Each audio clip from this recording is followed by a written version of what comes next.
চুরি যাওয়া সামগ্রী সহ 2 চোরকে গ্রেফতার করল লেম্বুছড়া ফাঁড়ির পুলিশ। জানা যায়, লেম্বুছড়া ফাঁড়ির অধীন কৃষি দপ্তরের ফুল বাগানের বাউন্ডারি নির্মাণের কাজ চলছে। সেই নির্মাণ কাজের সামগ্রী চুরি করে নিয়ে যায় চোরের দল। এই ঘটনার পরিপ্রেক্ষিতে লেম্বুছড়া ফাঁড়িতে অভিযোগ জানানো হয়।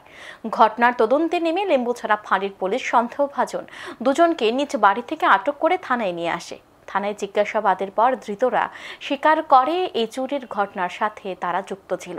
তাদের স্বীকারোক্তির মূলে চুরি যাওয়া মালগুলি একটি বাস ঝাড়ের নিচ থেকে উদ্ধার করা হয়। ধৃতদের বিরুদ্ধে সুনির্দিষ্ট ধারায় মামলা রুজু করা হয়েছে। দেখে নেব বিস্তারিত।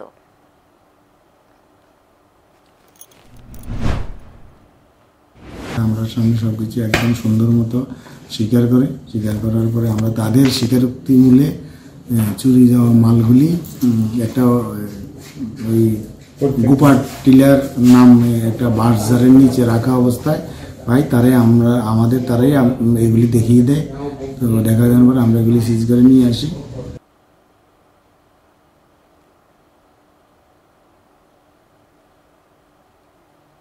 এখন সময় বিরতির সঙ্গে থাকুন।